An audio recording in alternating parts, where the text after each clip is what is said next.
natin.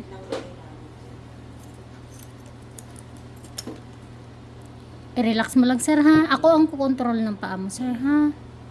Masakit ko yung pinakapuno. Opo, sir.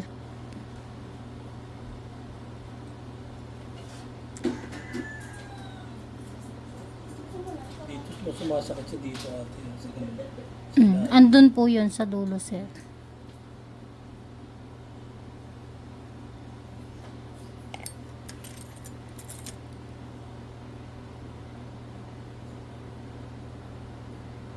Nervous ka, sir? Okay lang. Si madam, wala, si madam yung sumagot eh. Hindi si sir eh. Saan ka nervous?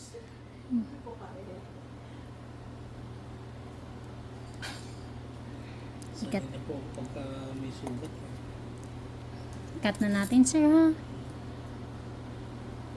Overcut po.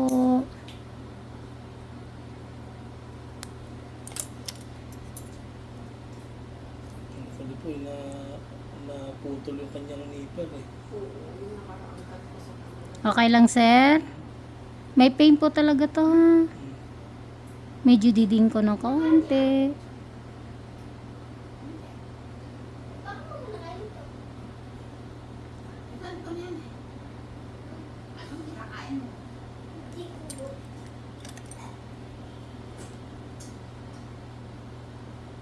Oo nga. Ginupitan mo. Siyempre. Hindi mo nakuha lahat. Pero hindi mo nasugatan. Nasugatan mo. Nung after 2 days ko po, nung nagsapatos ako, parang sumasakit. Doon po namaga.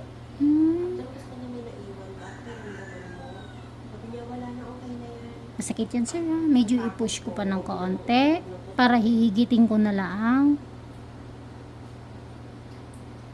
Kasi hanggang puno na po yung sira, ma'am. Sensya na po, sir. Ayan na, nakuha ko na, sir.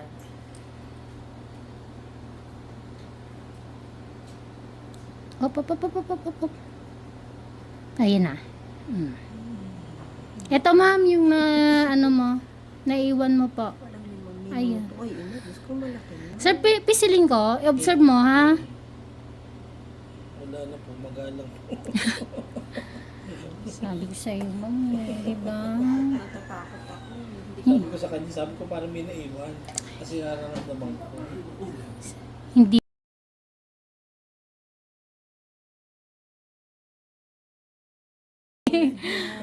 Sa akin, ayoko. Kasi pag sinabi niya, masakit na, titigil na ako. Totoo naman po yun. Kasi nga, syempre, hindi naman po kayo manicurista para ano. Pero yung sa kuko ko, ako na naglilinis. Mm. Pero yung sa kanya kasi, lately lang ako naglinis sa kanya kasi siya talaga naglilinis ng kuko niya. Malaki siya kumuha, laging dumudugo yan. Sir, try ko pa mag-cut ng konti pa, ha? Konti lang, ma'am. Tingnan mo kasi para makita mo. Ayoko na. Parang nagnana. Pero pagkatapos dapat huwag ka muna magsasapatos sa paso. Kung pwede po, gawin nyo na lang. Ka muna. Pagka totally siya magaling na magaling. Excuse ka naman pag nakita na sir namamaga eh. Sabi, sir, pahilom pa lang po. Pasensya na kayo. Pwede, gusto niyo, sir, yung isang pa ako nakasapatos, yung isa nakachinela. Lalong pangit tingnan yun.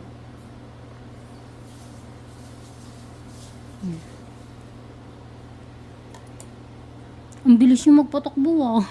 Sabi ko yung oras kasi Opo. hindi pwede na ikaw ang masusunod. Siya ang masusunod kasi nakamagpilin. May konti pa, sir, ha?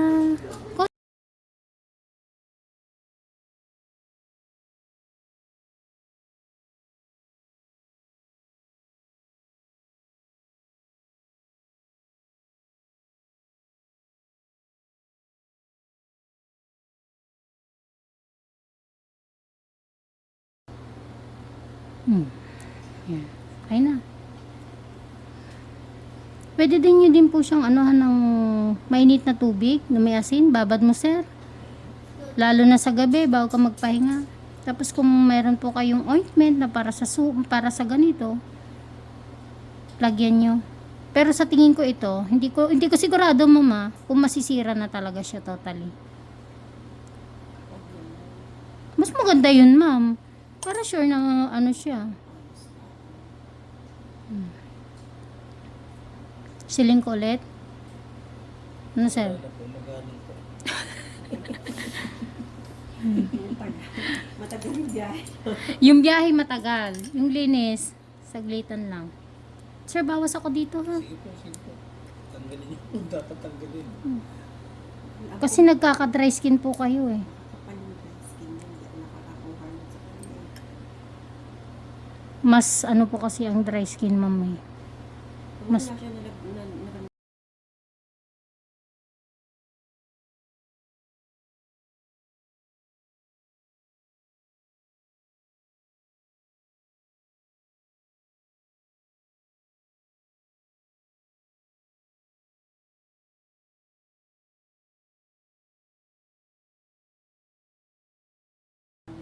Ayan,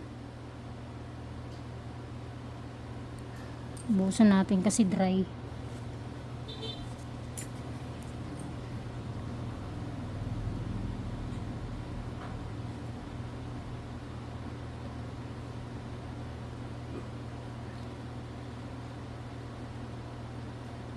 Sige, sir. Sensya ka na, sir. Talagang ako'y makulit magtanong.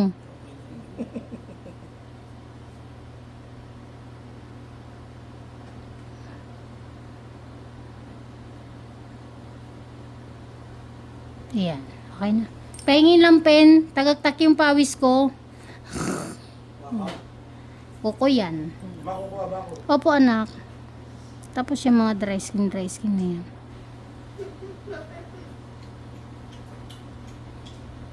yung mga dry skin kaya ko siyang panoorin. Pero pag may maga, ano talaga. Ayan. Dry skin yan. Sakit, sir? Sakto lang. Masakit po din talaga ang dry skin kasi kapit yan sa ano natin, eh. Wala pala naman di masakit yung ganyan kamay niyo. Siguro sa mga Lagi po yan, sir. Sabi. pag nagpabook po ngayon usually, napupuno gano'ng katagal 1 month before? O Ang scheduling ko po talaga, halimbawa, ito, 21. Scheduling yun ng pang-August. Matagal naman siyang mapuno. Mga hanggang katapusan siguro ng ano. Minsan pagka ganon, nagpo-post na ako ng available pa. Tapos, ang napupuno po talaga dyan, kasi Sunday po is day off ko. ay, Saturday, yun na. loaded yun. Yun ang puno ng isang araw lang. Mabilis lang yun, eh. Taga-taga sa Ilang ano yung mga clients sa pinakamalayo isang sa inyo. araw? 6 na tao po, kamay at pakin, pinaka ano. Pinaka-maximum na yun. Opo. Hindi ka na mag-a-allow if ever yung magkakaroon ka na. Hindi na po. Ano lang po ako, ma'am. Hindi po talaga ako nagpapadami ng customer. Ayoko pong maghapit. At saka ayoko, minsan kasi, hindi naman natin alam yung kuko na dinadala sa atin kung hindi mahirap linisan. Minsan,